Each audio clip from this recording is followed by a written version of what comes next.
नमो सिद्धाणं नमो वायुधारं नमो वज्राय नमो लोये सर्वसाहुणम्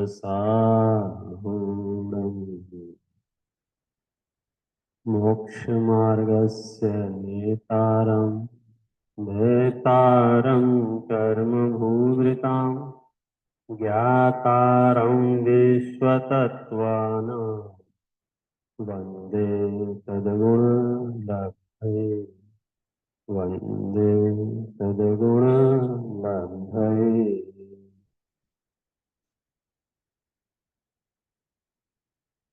आज दस लक्षण महापर्व का तीसरा दिन है। महामांगलिक नाम है उत्तम आर्जव। क्या नाम है? उत्तम आर्जव। आज हम उत्तम आर्जव धर्म की चर्चा प्रारंभ करें उससे पहले मुझे ये जानना है, कल हमने किसकी चर्चा की थी? उत्तम मार्दव की, पर्याय की, क्षण भंगुरता की। कौन बताएगा समरी? किस किस को पता है? एक, दो, तीन है। कॉर्डलेस दे दो भैया, कोई एक जने को। किस किस हाथ उठाया था?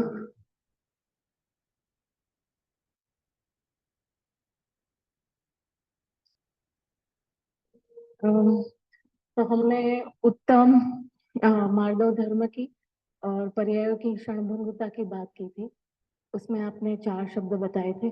उत्तम जो है सम्यक दर्शन सहित, मार्दव मतलब मृदुता, जो मान रहित आत्मा का जो स्वभाव है वो, और पर्यायों की क्षणभंगुरता में पर्याय है जो अवस्था है, द्रव्य की हालत, वर्तमान दशा, उसे पर्याय कहते हैं। और क्षणभंगुरता मतलब पल भर रहती है, जो हमेशा नहीं रहती है, उसका स्वभाव नाशवान है। जो सम्यक दृष्टि जीव नहीं है, जैसे अज्ञानी जीव है, उसे 8 मद होते हैं। और उस 8 मद के आपने नाम बताए थे, मैं ट्राई करूंगी याद। तो जाति, कुल मद, धन मद, तप मद, ऐश्वर्य मद, प्रभुता मद, बल मद, रूप मद, ज्ञान मद। और और जो जीव, जो ज्ञानी जीव है या जो मुनिराज है, उन्हें ये 8 मद नहीं होते हैं। उन्हें ये 8 मद नाश होके आत्मा का जो मृदुतामय स्वभाव है वो पर्याय में प्रकट होता है। तो ये बात हुई थी मार्दव धर्म की। और पर्याय की क्षणभंगुरता में आपने ये बताया था कि जो जितने भी संयोगी पदार्थ है, जिसका मान अज्ञानी जीव को होता है, वो संयोगी पदार्थ एक पर्याय है, वो अवस्था है जो क्षण भंगुर है। तो उसका मान नहीं होना चाहिए, क्योंकि वो हमेशा स्थायी रहने वाली नहीं है, वो टिकने वाली नहीं है। तो हम जो अज्ञानी जीव है, जो जिसका मान करते हैं, हम पूरी गलत दिशा में जा रहे हैं। हमें वास्तव में मान होना चाहिए अपना मान रहित स्वभाव का, नहीं कि पर्यायों का और संयोगों का। और पर्यायों की क्षण भंगुरता बताते समय आपने जो स्टार्टिंग की जो 6 भावना है, जो अनित्य, शरण, संसार, एकत्व, अन्यत्व, उन भावनाओं से भी जो पर्यायों की क्षणभंगुरता है, नाशवानता है, असारता है, दुखमयता है, एकत्व है, अन्यता है, वो सब आपने समझाया था। अ, जिससे ये साबित किया था कि पर्याय से दृष्टि हटाकर अपने अ, आत्मा में ही अपनी दृष्टि रखनी चाहिए, जिससे ये मार्ग धर्म प्रकट हो। बहुत बढ़िया।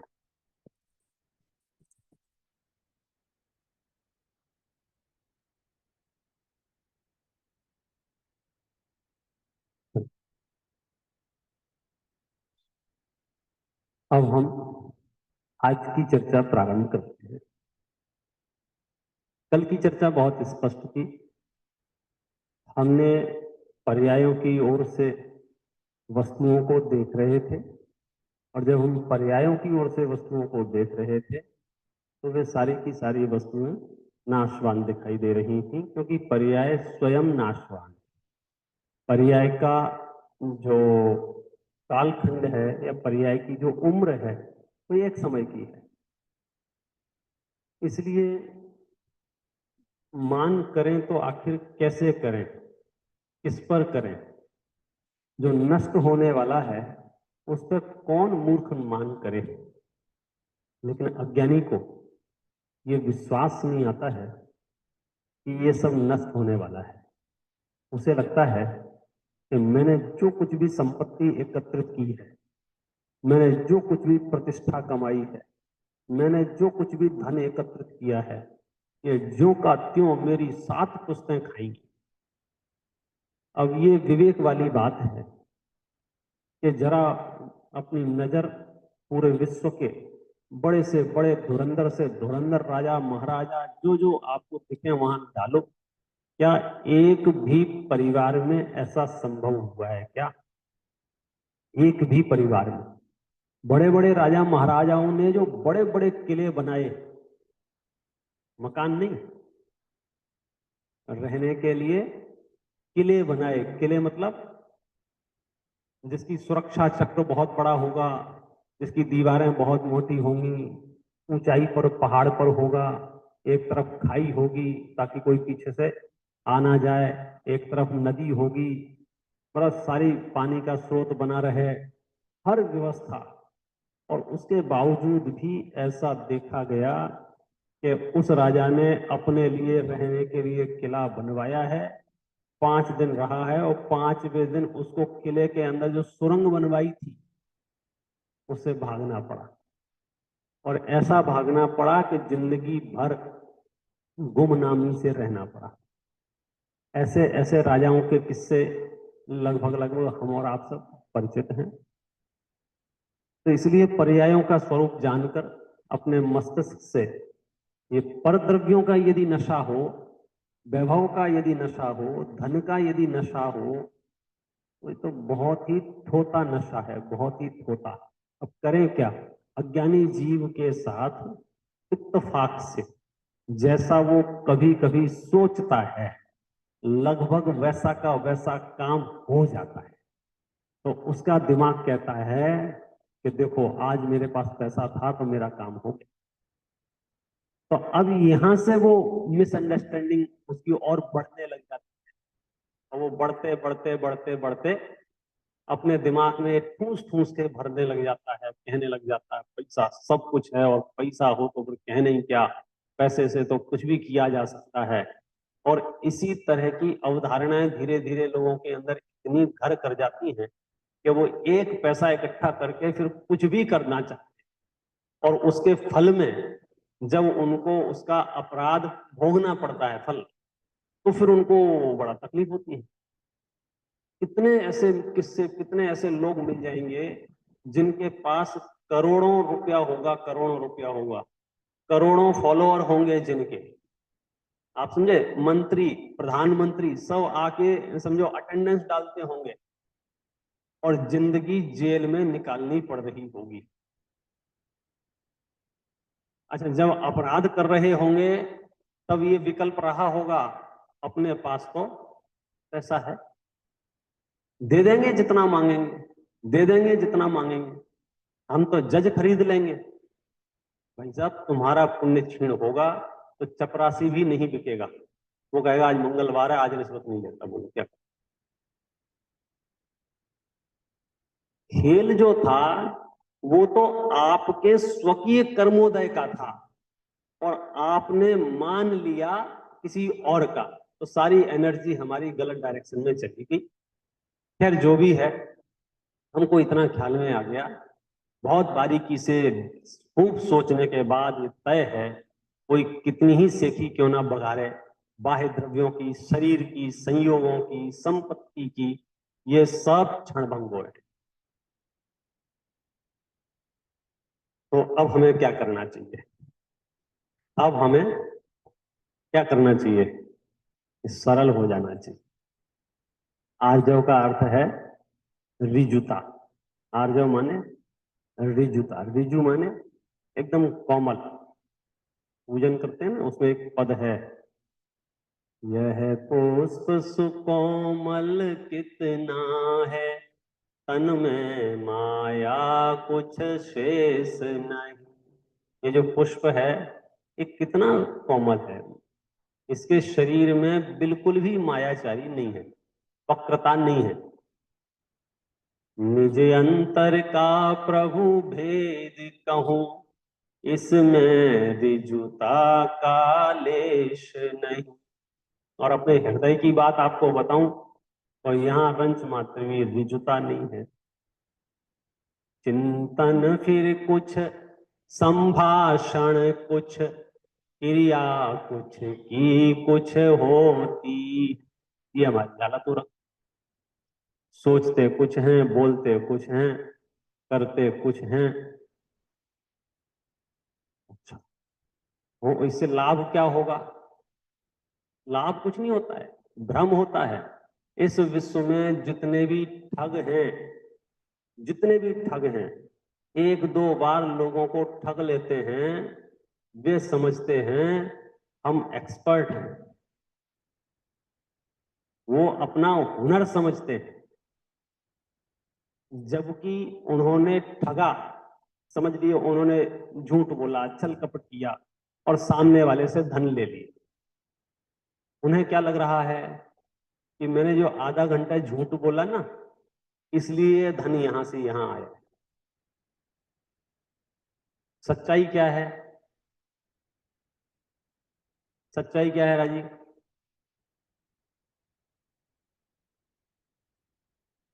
वो क्या समझ रहा है कि मैंने इससे मिथ्या वचन कहे, झूठ बोला, या इसको घुमाया फिराया, इसको कन्विंस किया और मैंने इसको बना दिया, इसलिए इतनी राशि मुझे देके चला गया है। ऐसी बात है? तो फिर राशि तुम्हारे पास कैसे आई है? कपट से आई? कपट से राशि आती है क्या? उल्लू बनाने से राशि आती है क्या? मतलब न्याय, जैसे शक्कर डालने से दूध मीठा होता है, नमक डालने से पानी खारा होता है, ऐसे ही कपट करने से धन आता है क्या? उसके पास आया। तो कहां मामला हो रहा है? अब मूल मूल में, तो मूल में तो उसको इतने धन लाभ का आज की तारीख में उदय काल था, वो बेहोश पड़ा रहता ना तो भी उसे पैसा आता। मैं कहता हूं ये इतनी विचित्र चीज है, इतनी विचित्र चीज है, अगर आप इसका डेप्थ एनालिसिस नहीं करेंगे तो जिंदगी भर दिमाग गर्म रहे, जिंदगी भर। और एक बार इसको अच्छे से कॉन्सेप्ट समझ ले जाए, जिंदगी भर आराम रहे। पहले से पहला भ्रम यह है कि तुम्हारे कमाने से पैसा आता। क्या बात कर रहे हैं? पूरी दुनिया वो टिप बता रही है कैसे कमाया जाए, सिखाया जा रहा है कैसे कमाया जाए, मेहनत की जाए, पुरुषार्थ किया जाए, फलाना किया जाए, ठिकाना किया जाए। तो यहाँ क्या कहा जा रहा है?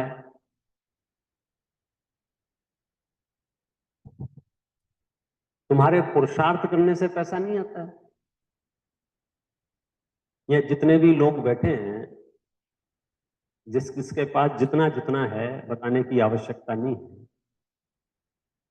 सच पूछना अपने आप से, तुम्हारे पास जितना है उतने के लिए तुमने क्या पुरुषार्थ किया था, थोड़ा हमें बताओ तो हम भी करें।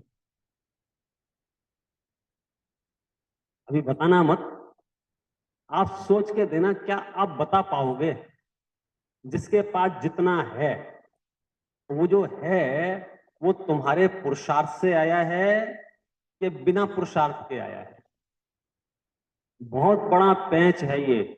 हर एक जीव के चित्त में ये भ्रम बैठा हुआ है कि मैं सुबह जल्दी उठा था, दौड़ लगाई थी, खाना पीना छोड़ा था, लोगों को सामान दिया था, लिया था, भागम भाग की थी, फिर मैंने पैसा इकट्ठा किया है, बूंद बूंद से इकट्ठा किया है, थोड़ा थोड़ा इकट्ठा किया है, फिर उसके पास रखा था, फिर थोड़ा ब्याज पे रखा था, फिर थोड़ा सोना लिया था, फिर थोड़ी प्रॉपर्टी ली थी, फिर थोड़ा इसको दिया था, फिर उससे लेके इसको दिया, आज जाके तब मेरे पास इतना सा हुआ है।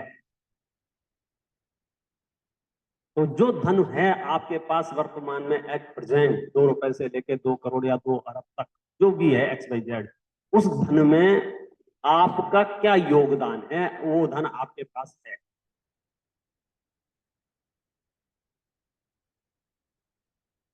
अच्छा, धन जो है वो किन किन के पास है?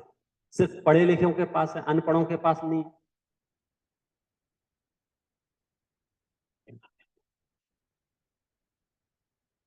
वो लोग पढ़े लिखे कह रहे हैं कि हम अनपढ़ों के यहाँ नौकरी करते हैं।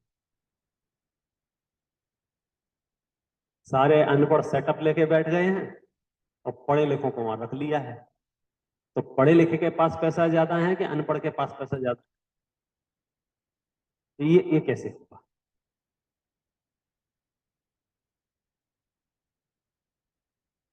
बड़ों के पास पैसे ज्यादा है या बच्चों के पास पैसे ज्यादा है?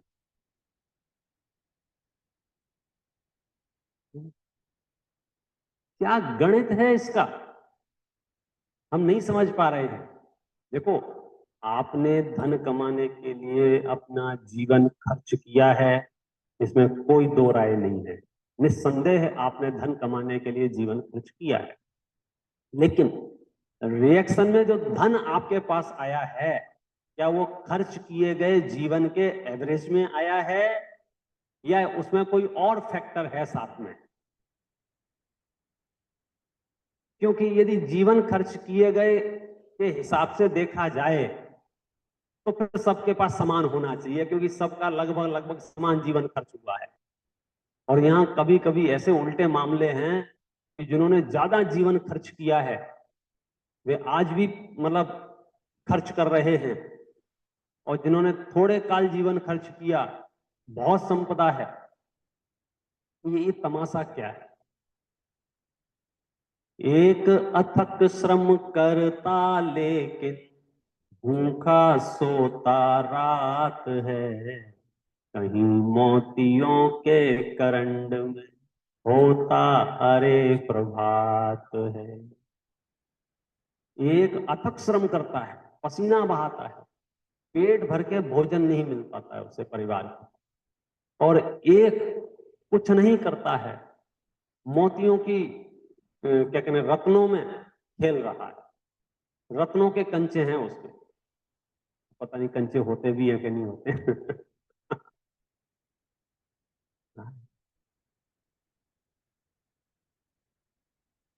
हमारा जो है ना चित्त, अगर कर्म सिद्धांत की गहराइयों में जाए तो इतना आराम मिले आपको, आपको लग रहा है कि पूरे विश्व की संपदा हमारे पास आ जाए। सोचने से संपदा आती नहीं है। जितने भी बड़े बड़े पद हैं, तीर्थंकरों के, चक्रवर्तियों के, नारायणों के, प्रतिनारायण के, बोले चक्रवर्ती कितने खंड का अधिपति होता है? 6 खंड का अधिपति। अच्छा, कैसे होता है वो 6 खंड का अधिपति? कैसे होता है 6 खंड का अधिपति? क्या करता है वो 6 खंड का अधिपति बनने के लिए? किसी को आइडिया है? क्या कि जैनी हो तुम, जैनियों के घर का नहीं पता है? कम से कम अपने लोगों का तो पता होना चाहिए। भरत जी तो अपने हैं, तो भरत जी 6 खंड के अधिपति हुए ना, तो 6 खंड के अधिपति कैसे हुए? भरत को 6 खंड का अधिपति होने के लिए भरत ने क्या किया? भरत के मम्मी पापा ने क्या किया? कौन है भरत के मम्मी पापा? आदिनाथ और मरुदेवी। उन्होंने क्या किया? दादी ने, चलो हम लोग नाभिराय और मरुदेवी के पास पहुंच गए। हाँ, दादा दादी ने क्या किया? कौन है? अभी तो हम और ऊपर पहुंच गए ना, कुलकरों के पास। वहां से कुछ हुआ हो, क्योंकि सबसे हेड क्वार्टर वही था ना। भोग भूमि समाप्त हो रही है, कर्म भूमि प्रारंभ हो रही है, तो शुरू शुरू में अपने बेटे को पूरा कर्म भूमि का पूरा डिपार्टमेंट दे दो। क्या है उसमें? नाभि राय का कोई रोल नहीं है, उसमें आदिनाथ का कोई रोल नहीं है, अरे उसमें भरत का खुद का कोई रोल नहीं है। कौन कौन, मैं तो बोलता हूँ ना भाई, कौन से इंस्टीट्यूट में गए थे भरत? कितने सेमिनार अटेंड किए होंगे उन्होंने, हाउ टू बिकम चक्रवर्ती वाले। कैसे कैसे कि जब वो चक्रवर्ती बने तो सच बात यह है कि उन्हें तो पता भी नहीं था कि चक्रवर्ती पना क्या होता है। दूत आके जब समाचार देता है तो उसी से पूछते हैं ये क्या है, और तब तो उनको ख्याल में आता है, बताया जाता है। मतलब बिना मेहनत के बैठे बैठाए चक्रवर्ती बन गए। तुम्हें बनना है बैठे बैठाए चक्रवर्ती, रोज 2 घंटे स्वाध्याय किया करो, गारंटी दे भाई साहब। प्रशस्त परिणामों से बंधा हुआ पुण्य इस जाति का होता है कि आप जिस संपदा के लिए मरे जा रहे हो घर में रखने को जगह नहीं बचेगी। भाग दौड़ करने से धन नहीं आता है। मैं आपको धन कमाने के उपाय नहीं बता रहा हूं, मैं आपको आज उत्तम आर्जव के दिन सरल रहने के उपाय बता। आप अति मत करो, अति मत करो, लेकिन फिर भी बोले पंडित जी कर्म भूमि है, कुछ तो करना पड़ेगा ना। हाँ कुछ करो, कुछ करने का निषेध नहीं, कुछ करने की तो शास्त्रों में प्रेरणा है। उत्तम आजीविका श्रावक के पास होना ही चाहिए, अन्यथा वह अपने परिवार का अन्यथा वह साधुओं का, श्रावकों का, अपने आयतनों का, अपने मंदिरों का, अपनी पाठशालाओं का भरण पोषण कौन करे? तो कुछ तो करना चाहिए। कुछ का मतलब उसमें थोड़ा सा सोचना चाहिए। एक काम करते हैं, जनरली लोग जो प्लान करते हैं कि जिंदगी लगभग 50-60 साल के आसपास की है, तो पहले अपन 30-40 साल, और जो 40 में होंगे वो सोच रहे होंगे 50 साल, जो 50 में होंगे वो सोच रहे होंगे 60 साल तक, और 60 में होंगे बोल रहे 65 तक। ऐसे थोड़ा थोड़ा आगे की सोच रहे होंगे कि इतने साल तक खूब कमा लेना चाहिए और उसके बाद बैठ के धर्म करना चाहिए। ऐसी प्लानिंग वाले बहुत मुश्किल में पड़ सकते। मेरी एडवाइस इतनी सी है, आप अपने आप को 24 घंटे से ज्यादा का मत मानो, सिर्फ 24 घंटे का, और पूरे शेड्यूल को 24 घंटे में डिवाइड कर लो। ये 10 घंटे कमाने के हैं, 2-4-2-2.5 घंटे खाने के हैं, 6-7-8 घंटे सोने के हैं, उनमें से 2-2.5 घंटे पढ़ने लिखने, सामायिक स्वाध्याय पूजा जो कुछ भी कहो उसकी। देखो रोज 2 बादाम खाते रहोगे ना तो साल 2 साल मिलोगे तो तरोताजा दिखोगे, और एक साथ 2 बाल्टी बादाम खा जाओगे तो आधे से ज्यादा तो हमारे साथ यही हो रहा है। 10 लक्षण आता है तो सब नभे धोवे से लगते हैं, वीतरागी वीतरागी वीतरागी, हाँ साथ साथ, और फिर सीधे अगले साल। तो बीच में क्या हुआ, अरे क्या बताएं साहब क्या बताएं। जब हम जीवन की सच्चाइयां इतनी गहराई से समझ रहे हैं तो हमें रोज अपने आप को समय देना, और उसका उपाय एक ही है, हम सत्शास्त्रों के अभ्यास को अपने जीवन में लाएं। सत्शास्त्रों का अभ्यास हम अपने जीवन में करें, फिर भले ही वो 2 घंटे करें, 2 घंटे ना हो तो 1.5 करें, 1.5 ना हो तो 1 करें, 1 ना हो तो आधा करें, आधा ना हो तो 15 मिनट करें, लेकिन करें। अगर आप 10-15 मिनट भी स्वाध्याय किए बिना सो जाते हैं, इसका मतलब आप अपने मनुष्य पर्याय में आग लगाने को तैयार। क्यों? क्योंकि जब पर्याय पूरी होगी वहां आपके पास चांस नहीं होगा कि 5 मिनट और रुक जाओ, बस 5 मिनट और रुक जाओ। क्योंकि कर्म का उदय आएगा तो वो ये नहीं सोचेगा पंडित जी भी प्रवचन कर रहे हैं पूरा हो जाना, उसे मतलब नहीं है, वो ये नहीं सोचेगा फ्लाइट लैंड हो जाने दो, उसका कार्यक्रम नहीं है। क्या अभी तो रात है, पंडित जी सो रहे हैं, रात दिन सुबह शाम ठंड गर्म उसे कोई लेना देना नहीं है, वो तो कभी भी आके उपस्थित हो जाएगा। और हमारी तैयारी यदि बढ़िया होगी, चलो और जिसने ये कह दिया चलो और समता भाव से देह परिवर्तन हुआ, तो कहो आत्मो शरण में जाके पहुंचे सीधे। क्योंकि बाहर की जुगाड़ से आपका कुछ होने वाला नहीं है, परिणामों की भद्रता से होने वाला। सरल होना पड़ेगा। धर्म, हम कितने धर्मात्मा दिख रहे हैं, इससे मोक्ष मार्ग में आगे नहीं बढ़ा जा सकेगा।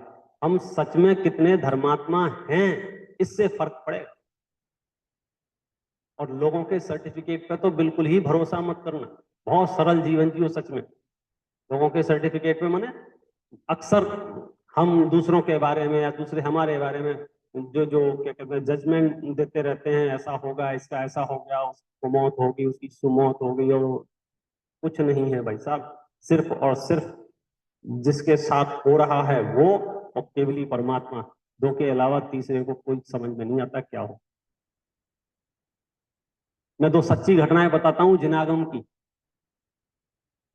एक बार एक सेठ जी सामायिक कर रहे थे, और सामायिक करते करते उनका देह परिवर्तन हो गया। तो बहुत लोगों को पता होगा ये बात, मालूम है कि नहीं मालूम है पंकज जी? एक सेठ जी सामायिक करते करते उनका देह परिवर्तन हो गया। हाँ, दिया वाले, हाँ दिया, वही वही वही बात। सामायिक कर रहे थे, उनका नियम था। क्या नियम था उनका? कि जब तक ये दीपक जलेगा उतनी देर स्वाध्याय करेंगे। तो जमाना ही ऐसा था, लाइटें वाइटों का तो कोई कार्यक्रम था ही नहीं कि एक एक दिए की जगह देखो 200 दिए जल रहे हैं। आप समझ गया? ये एक, और उसकी लिमिट है कि भाई ये पौना घंटा 1 घंटा जो भी चलता होगा उनका सामायिक का काल उनका हो जाता है। और उनके यहाँ कोई मेंबर आया होगा, या मेंबर क्यों, उनकी ही धर्म पत्नी, हाँ सबसे कृपा तो और तो उन्होंने अपने धर्मात्मा पति को देखकर और दया दिखाते हुए, अरे इस दिए का तो तेल खत्म हो रहा है, उसको भर दिया। सेठ जी ने आंख खोल के देखी, बोले अभी तो दिया जल रहा है, बैठे रहे। जैसी आंखें बंद की और तेल कम हुआ, और भर दिया उसको। और समझ लीजिएगा वे उठ नहीं पाए सामायिक से, और वहीं उनके प्राण छूटे। मुझे तो दूसरी बात पता नहीं है, इतनी तो पता है सबको। आपको क्या लग रहा होगा समाज में जो वातावरण होगा? दुख तो है ही अपनी जगह, ये चले गए, लेकिन दुख के साथ में एक सुख भी लोगों में इस बात का रहता है। सामायिक करते हुए गए हैं, मंदिर में गए हैं, भगवान के सामने बैठे थे, निश्चित से स्वर्ग ही गए होंगे। जनरल धारणा इतनी सी है लोगों की। और सच्चाई क्या है पता है आपको? त्रियंच गति में कुएं के मेढक बने हैं, यही कहानी है ना। दिख क्या रहा है? फोटोग्राफी कैसी आएगी? भगवान सामने हैं, सामायिक कर रहे हैं, अच्छा काम कर रहे हैं, सब बढ़िया चल रहा है, तो हमें लग रहा है कि ये दृश्य बहुत अच्छा है। कई लोग बोलते हैं ना शिखर जी में अरे बस हो गया, मोक्ष हो गया, चिंता मत करो, मोक्ष हो गया, शिखर जी में गए हैं, मोक्ष। भाई साहब, इतना सस्ता नहीं है मोक्ष। जब तक चैतन्य की आराधना लगातार अंतर मुहूर्त तक नहीं होगी, तब तक मोक्ष का माँ भी नहीं मिलेगा आपको। वहां तक पहुंचने में तो आपको समय लग जाएगा, पूरा 12वां और 13वां गुणस्थान पार करना पड़ेगा। एक दूसरी कहानी और है। कौन सी? एक ट्रेन जगती का जीव है, वो जा रहा है रास्ते में, उसका एक्सीडेंट हो गया। और एक्सीडेंट भी सामान्य नहीं हुआ, मतलब कोई क्या कहें, अति दर्दनाक। हाथी का पैर उसके ऊपर रखा गया। अब मेढक जैसे समझो आकार वाले जीव पर हाथी का पैर कोई रखेगा तो क्या दशा हुई होगी कि आंखें बाहर, आंखें बाहर, पूरा शरीर जो है चकनाचूर हो गया, पहचानने में नहीं आए, सब टुकड़े टुकड़े। बुरी मौत हुई ना ये। अब देखना, दिखने में ये बुरी मौत है, तथापि वो जीव समोसरण में हाजिर है। हम पूरी जिंदगी पुण्य के उदय को मैनेज करने में या पुण्य का उदय बना रहे, रोग ना आए, व्यवस्था अच्छी बनी रहे, लोग सम्मान करते रहें, तो बस हम इसको समझते हैं कि अभी बहुत बढ़िया चल, और रोग आने लग जाएं और हमारे रूटीन काम बिगड़ने लग जाएं, थकने लग जाएं, सम्मान ना मिलने लगे, पद छूट जाएं, अब तो कुछ नहीं बचा है कि सुनो, अब तुम्हें सरल होने की आवश्यकता। अंदर स्वभाव में जाके देखो। कहां जाके देखें? स्वभाव में जाके देखो, तो वहां क्या दिखेगा? सरलता, सरलता, सरलता, सरलता, सरलता, सरलता। स्वभाव में जाके कैसे देखें? स्वभाव में जाके कैसे देखें बोलो? स्वभाव में जाने के लिए सबसे पहले से पहले निर्णय करना पड़ेगा, आखिर मैं हूं कौन। मोक्ष मार्ग की शुरुआत यहां से होगी। यदि आपको आत्मा की श्रद्धा नहीं, यदि आपको ये भरोसा नहीं कि आप आत्मा हैं, तो फिर मोक्ष मार्ग में आगे कैसे बढ़ेंगे, कहां बढ़ेंगे और क्यों बढ़ेंगे? और जब मेडिटेशन करने जाएंगे और कहेंगे आत्मा को देखना है, तो प्रश्न ये आएगा, क्या आप आत्मा के बारे में कुछ जानते हो कि नहीं जानते हो? अधिकांश जीवों के साथ तो यह है कि आत्मा कौन, आत्मा माने मैं कौन। ये जो दिख रहा है ये शरीर ही तो मैं हूं, ये जो बोल रहा हूं यही तो मैं हूं, ये जो सुन रहा हूं, भैया ये तुम नहीं हो। ये कौन है? ये तो सब पुद्गल के खेल हैं।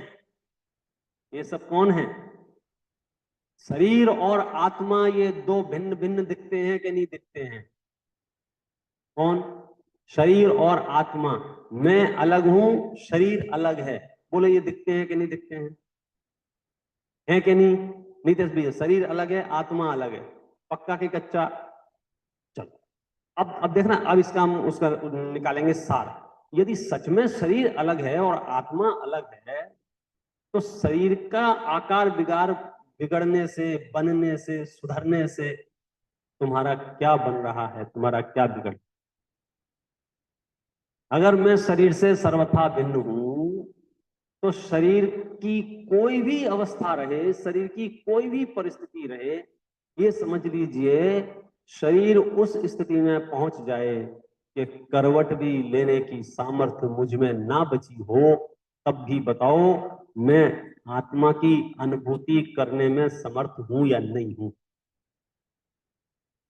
किस आधार पर? क्योंकि मैं शरीर नहीं हूं। शरीर की परिस्थितियों से आत्मानुभूति का क्या लेना देना? संयोगों से आत्मानुभूति का क्या लेना देना है? क्षयोक्षम ज्ञान से आत्मा की अनुभूति का क्या लेना देना है?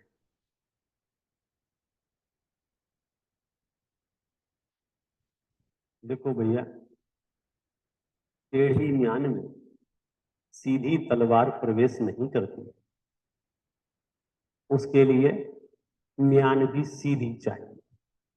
तो ऐसे ही सरल आत्मा में मिथ्यात्व सहित प्रवेश संभव नहीं है। मिथ्यात्व से टेढ़ापन आ जाता है, वक्रता आ जाती है, तो वो तो छोड़ना पड़ेगा सबसे पहले। कैसे छोड़ना पड़ेगा? यहां से शुरू करना पड़ेगा कि शरीर के जितने भी परिणमन हैं ये मेरे परिणमन नहीं है। और अगर ये सच में ये श्रद्धा का विषय आपके बन गए, तो आप कभी स्वप्न में किसी भी कीमत पर डिप्रेशन में नहीं जा सकते हो। आपको तनाव नहीं हो सकता है, आपको घबराहट नहीं हो सकती, आपकी बेचैनी नहीं हो सकती है, क्योंकि हमारी सारी समस्या ही आधारित शरीर से शुरू होती है। शरीर स्वस्थ लगता है तो लगता है हम स्वस्थ ठीक हैं, शरीर में गड़बड़ होती है तो लगता है सब गड़बड़ गड़बड़ हो गया। अगर शरीर दौड़ रहा है तो लगता है कि मैं दौड़ रहा हूं, और शरीर चलना फिरना बंद कर दे तो अब हमसे कुछ नहीं होता है। हमको कितने ही वृद्ध ऐसे मिल जाएंगे, नहीं जी अब हमसे धर्म नहीं होता है। मैं पूछता हूं क्यों भैया, अब तुमसे धर्म क्यों नहीं होता है? अब धर्म करने में क्या दिक्कत आ रही है तुमको? अब हमसे चला नहीं जाता है, तो वही मत चलो। चलने का नाम धर्म थोड़ी है। कौन कह रहा है कि तुमसे चलो? बैठे बैठे धर्म कर लो। क्या बात कर रहे हो? बैठे बैठे भी धर्म हो सकता है? हमसे बैठा नहीं जाता है, हम तो लेटे हैं, तो लेटे लेटे धर्म कर लो। क्या बात कर रहे हो?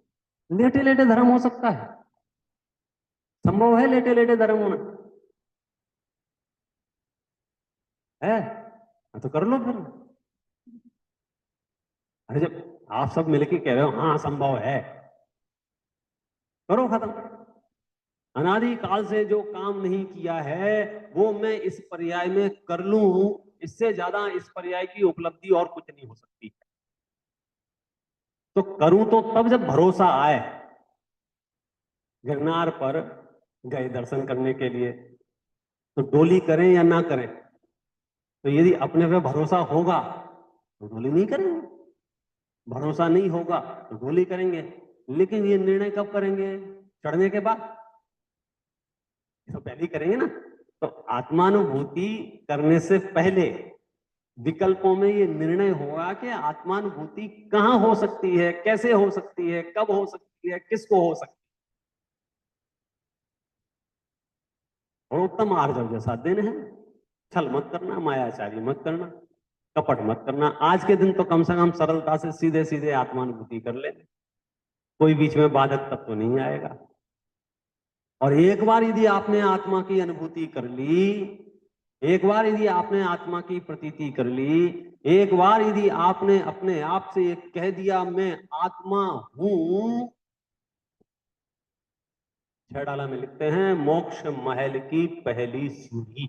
ये मोक्ष महल की पहली सीढ़ी है, क्योंकि फिर तुम अपनी आत्मा को बेकदरी नहीं करोगे, फिर अपनी आत्मा को अवक्ष भक्षण नहीं कराओगे, फिर अपनी आत्मा को सत्य व्यसन में नहीं रमाओगे, फिर अपनी आत्मा को नरक निगोद ले जाने की तैयारी में नहीं रहोगे, फिर अपनी आत्मा को सिद्ध सलाह में जाके बिठाना चाहोगे।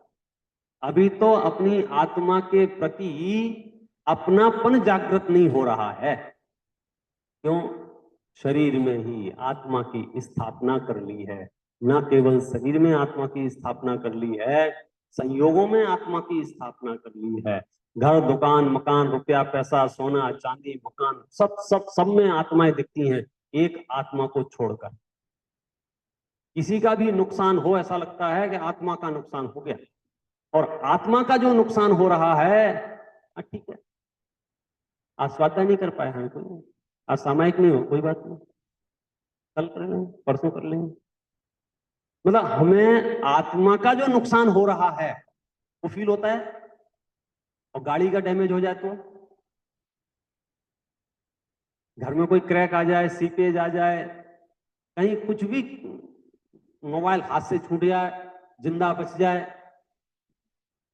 कुछ भी, तो हर जगह हमको ये ब्रेन डिसीजन ले लेता है, नुकसान हो गया,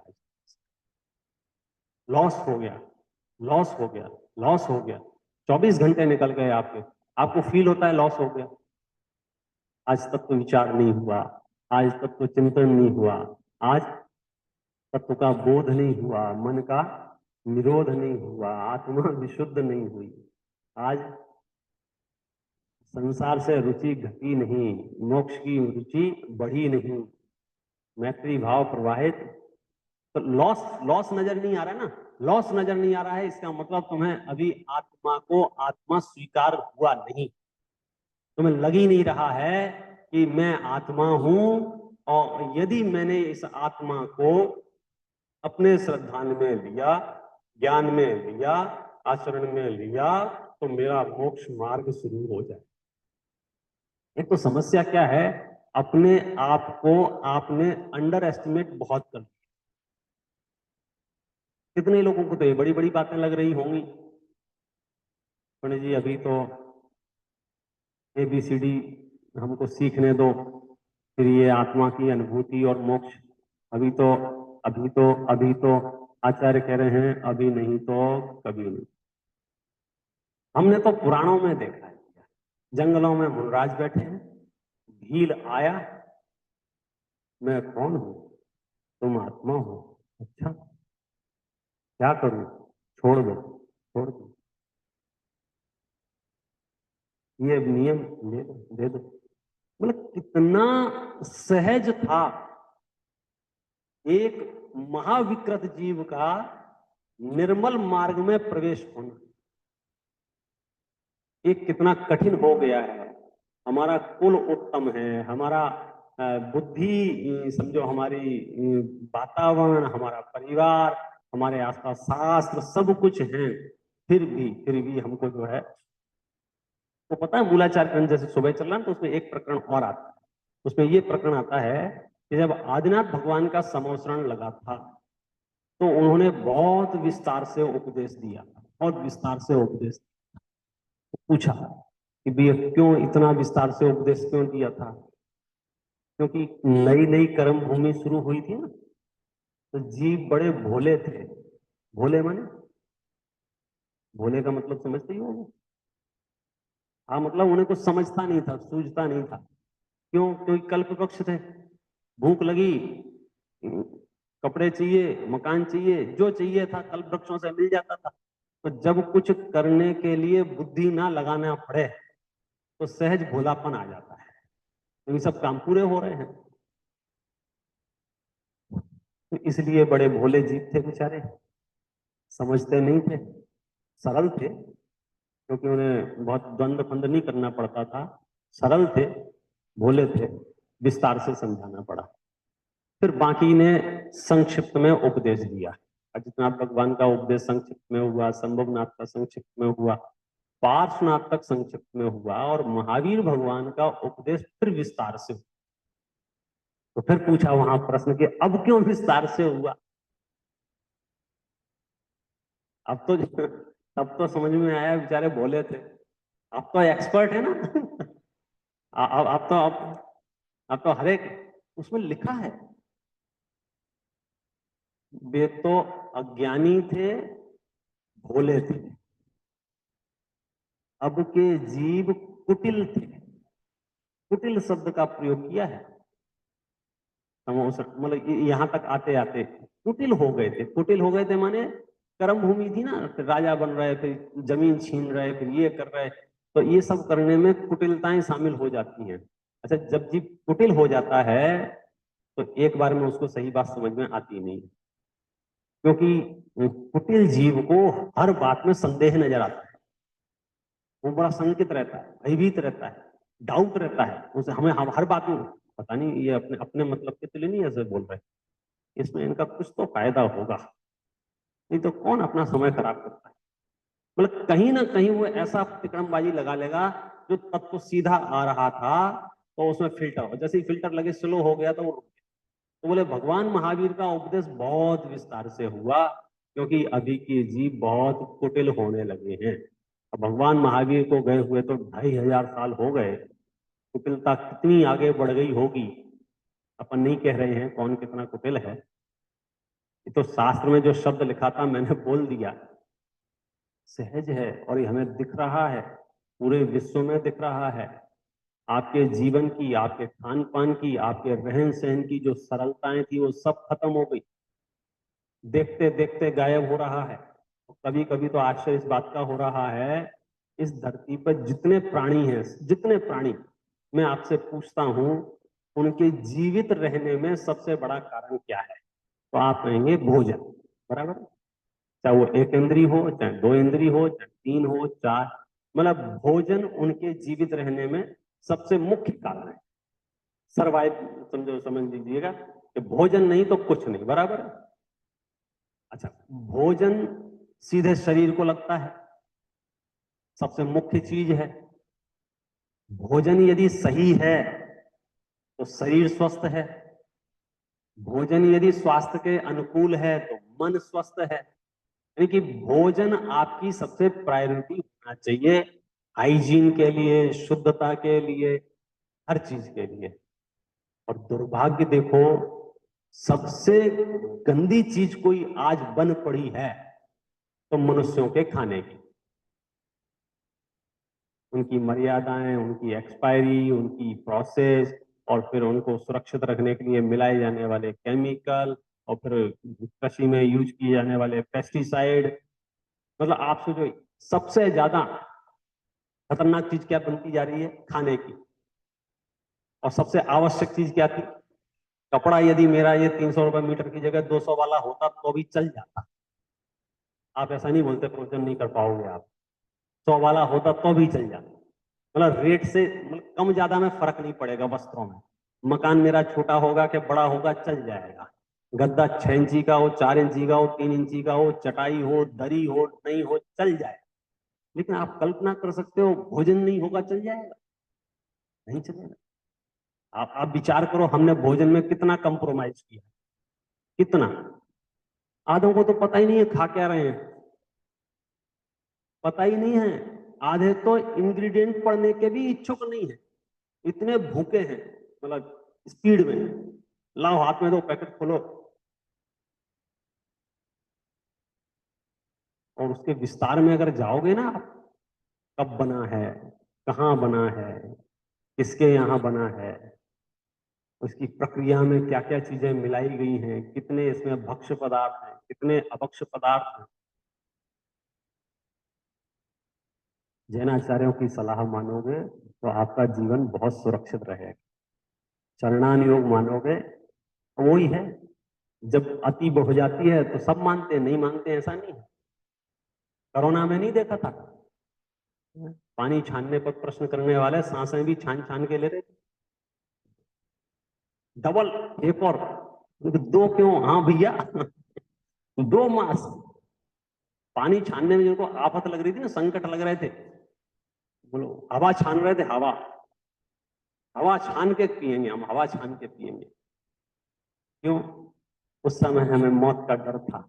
सच बोलो, वर्तमान में अब कोई मौत का डर नहीं है। अब अजर अमर हो गए आप।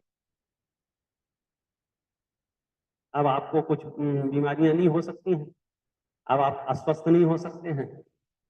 तो हमको अपने जीवन शैली में सच में इतनी सरलता लानी पड़ेगी कि खाने के 10 पदार्थ की जगह 4 पदार्थ हों, लेकिन हो टॉप क्वालिटी, हो वो मर्यादित, हो वो घर के बने हुए। अब आप बाजार के खाने में आसक्ति छोड़ दो, इसलिए नहीं कि मोक्ष में जाना है, इसलिए कि जिंदा रहना है। मोक्ष तो तब जाओगे जब जिंदा रहोगे, क्योंकि जहर खाओगे तो जिंदा कैसे रहोगे? शुद्ध सात्विक आहार आपने शुरू नहीं किया, और अब आपको लगता ही है कि अब ये धर्म है ये। हाँ भाई साहब, क्योंकि जहां हिंसा नहीं होगी वहां धर्म होगा, जहां अशुद्धता होगी, अमर्यादित होगा, वहां जीव राशि होगी, वहां हिंसा होगी, वहां। खैर ये तो मैं बीच में आ गया तो कह दिया, अपन तो वापस वही आओ कहाँ। हाँ, उत्तम आर्जव है, सरलतम स्वभाव में जाकर देखो तो अंदर क्या है, एक आत्मा है। शरीर भी नहीं, संयोग भी नहीं, और आत्मा में जो क्रोध, मान, माया, लोभ के विकारी भाव हैं, ये विकारी भाव भी आत्मा नहीं। आत्मा तो सिर्फ आत्मा है, और उसका आश्रय आप लो तो वहां फिर राग नहीं, द्वेष नहीं, क्रोध नहीं, मान नहीं, माया नहीं, लोभ नहीं। जहां जहां कषाय नहीं वहां कर्म बंधन नहीं, जहां कर्म बंधन नहीं वहां कर्म से मुक्ति है। इसका नाम तो मोक्ष है, और क्या मोक्ष है बुढ़। जिन्हें मोक्ष चाहिए वे क्या करें कि आत्मा में जाओ। अब मैं आपको दूसरी चीज बताता हूँ, जहां से अपन शुरू कर रहे थे, वो माता जी उठ नहीं पा रही थी ना, चल नहीं पा रही थी, बैठ नहीं पा रही थी। धर्म, तो धर्म क्या चीज, धर्म क्या चीज है? इसमें एक पंक्ति है, पहली, देशयामी समीचीनम धर्मम कर्म निबर्हणम। 2 नंबर की गाथा है ना, यहाँ यहाँ पंक्ति है, धर्म तो आत्मा का स्वभाव है। क्या बोला मैंने? धर्म तो आत्मा का स्वभाव है। क्या बोला? क्या बोला? क्या बोला? अब सिर्फ इस पे बात बताओ कि ऐसे स्वभाव को कब प्राप्त किया जा सकता है? युवावस्था में या वृद्धावस्था में, शरीर कमजोर हो तब या शरीर तंदुरुस्त हो तब, रोग के काल में कि निरोग के काल में।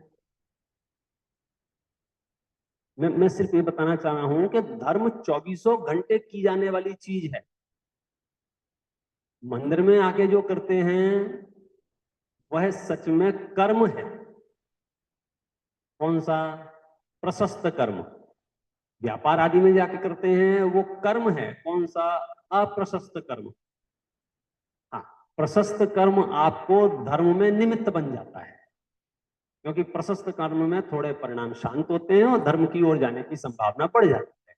लेकिन मैं तो ये बताना चाहता हूं कि ये जो आत्मा का स्वभाव जो धर्म है, उसको प्राप्त करने के लिए मुझे कौन सी परिस्थितियां चाहिए?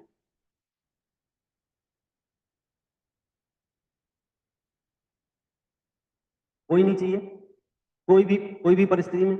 अच्छा, अभी अभी कर सकते हैं धर्म? यदि धर्म आत्मा का स्वभाव है, गणिक जी, धर्म यदि आत्मा का स्वभाव है तो अभी मैं धर्म कर सकता हूं क्या नहीं कर सकता हूं? क्योंकि स्वभाव तो अभी है मेरे पास, तो अभी धर्म करने में क्या दिक्कत है? हम दिमाग लगा रहे हैं, पहले मैं अच्छे से समझूंगा, फिर मैं सोचूंगा, फिर मैं चिंतन करूंगा। कुछ नहीं भाई साहब, आप सिर्फ महसूस करो कि आप आत्मा हो, शरीर नहीं, धर्म शुरू हो जाए। क्या बात? कौन सा धर्म शुरू होगा? जब ऐसा आप विचार करोगे, महसूस करोगे, क्षमा प्रकट होगी, क्रोध नहीं आएगा किसी पर, मार्दव, आर्जव, सौच, सत्य, संयम, सारे धर्म धमाधम धमाधम प्रकट होंगे। धर्म तो आत्मा का स्वभाव, मेरा स्वभाव धर्म है। कहने का अर्थ है स्वभाव रूप रहना ही धर्म है। स्वभाव रूप रहना ही धर्म है। विभाव रूप रहना माने धर्म को छोड़ना है। ये अलग बात है कि हम धर्म छोड़ बैठे हैं, लेकिन हम छोड़ बैठे हैं उसके बावजूद भी अंदर में विद्यमान है क्या नहीं है? तो मुझे धर्म प्रकट करना है कि धर्म तो है।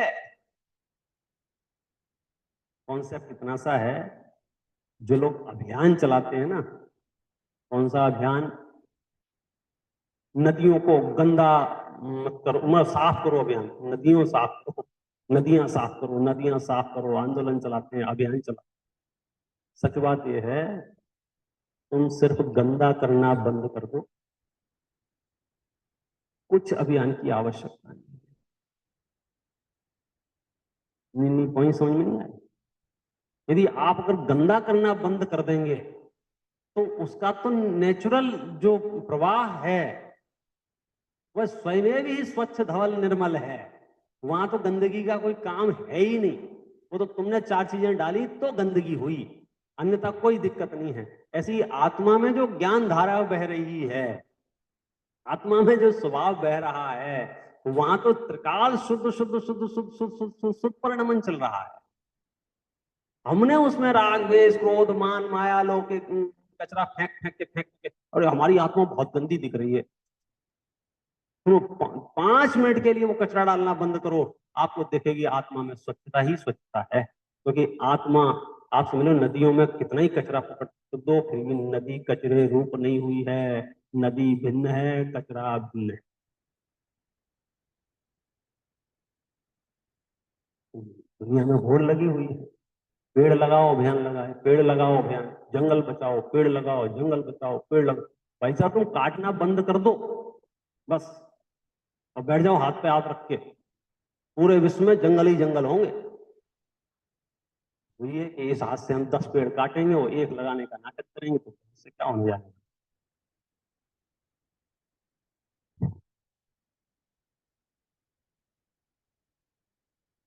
उत्तम आर्जव है। सरलता से महसूस करो कि धर्म करना सच में बहुत सरल है, क्योंकि वह मेरा स्वभाव है। मैं जब जब स्वभाव रूप रहूंगा, धर्म रूप रहूंगा। हाँ, क्योंकि अनादिकाल से कषायों का, अनादिकाल से अज्ञानता का अभ्यास है, इसलिए मैं धर्म रूप रह नहीं पा रहा हूं। इसलिए मैं अपने आप को सदनिमित्तों में रखूं, मैं मंदिर में आऊं, मैं स्वाध्याय करूं, मैं समझो सामायिक करूं, प्रतिक्रमण करूं, ये आपके वो हैं क्या कहने चाहिए, ये सदनिमित्त कम से कम स्वरूप में जाने में आपकी सावधानी और बढ़ाएंगे। और सबसे बढ़िया सदनिमित्तों में से है शास्त्र। आत्मा को पहचाने बिना, आत्मा में जाए बिना आनंद नहीं आएगा। अब आप सामायिक करो, 1 घंटे तक भी बैठे रहोगे ना आत्मा में, और आप आत्मा की सैर करोगे तो उसमें देखेगा, देखो अनंत दर्शन है, अनंत ज्ञान है, अनंत चारित्र है, अनंत सुख है, अनंत वीर्य है, क्षमा है, मार्दव है, आर्जव है, शौच है, सत्य है, संयम है, तप है, त्याग है, आकिंचन है।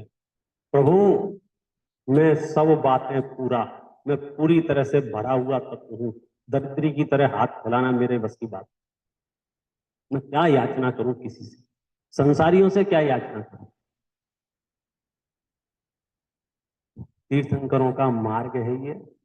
विषय कषाय की अभिलाषा इस मार्ग में जीवों को होती नहीं है, और विशुद्ध आत्मानुभूति के लक्ष्य से धर्म करते हैं, धर्म के कार्य करते हैं, और आत्मानुभूति होने पर मोक्ष मार्ग की शुरुआत होती है। हम और आप सब भी ऐसे सत प्रयास करें तो जरूर हमारा कार्य होगा।